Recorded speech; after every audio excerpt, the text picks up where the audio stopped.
tips to become a better rider off of the bike. 3 things you can do off of the bike to become a better rider on the bike. Fitness, base level fitness. Holy cow, I'm experiencing right now what it feels like to be a fairly unfit, but then again, relatively speaking, maybe compared to the average person, I'm still fit. And I get tired so quickly. Having a base level of fitness off the bike, running a few miles a week, hopping on a stationary bike so you have some cardio and your heart's used to pounding a little bit, and just a base level of strength fitness, doing a foundation training video for 10, 12 minutes a few times a week it gives you a base so when you get on the dirt bike, you can do more than one lap. Let's face it, there's a lot of people out there that I think that are riding way longer than they should, and they're exhausted the whole time, myself included. But I do know that I at least pull off the track because I know when enough is enough. That's tip number 1. Tip number 2, off the bike to get better on the bike. Study footage. Get inside the Moto Academy app, or don't. Just go on YouTube and type in anything. And we've got a bunch of free content. Study it, watch it. The more you listen to my instruction, the more you'll be able to recognize, this is what I tell students at class, the more you'll be able to recognize what somebody is doing wrong and how they can correct it.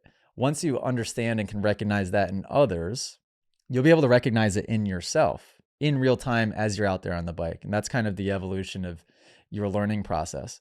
Not just the teaching aspect, but also being able to study what it's supposed to look like and emulating that. That's how I learned. The very beginning stages of me learning were not somebody telling me how to do it and then me doing it. It was me watching bar to bar, turning on Supercross and watching it, studying my favorite riders like McGrath and Wyndham and all of these guys, and just trying to look like them.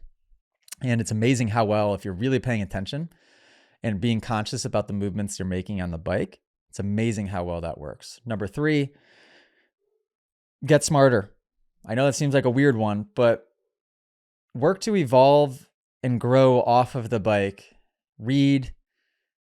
When your intelligence level begins to creep up, which everybody's can, by the way, you're not stuck where you're at. It doesn't matter if you're in school or you got out of school 20 years ago. Everybody can learn and grow. It allows you to make calculated decisions on the dirt bike.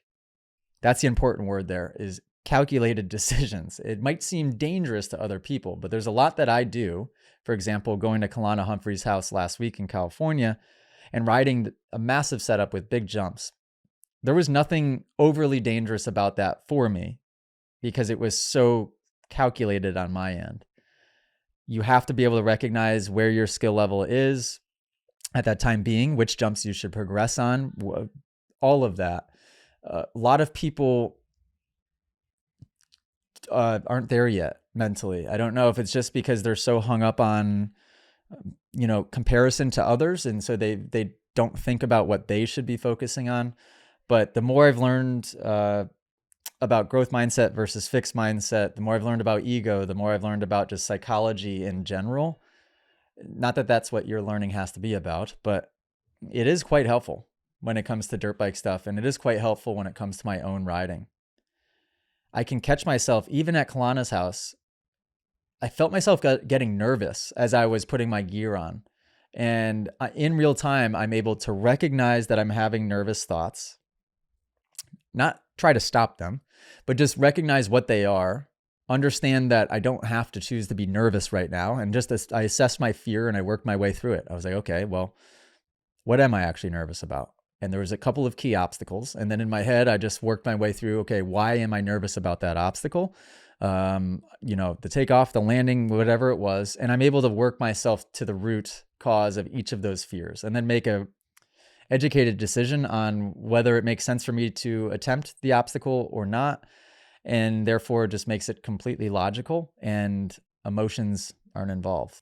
If you guys enjoyed this podcast clip and you want to listen to full episodes, you can do so on Spotify and Apple Music. If you want to send in your own video submission, you can join us in the Moto Academy family inside of the Moto Academy app by just going to themotoacademy.com.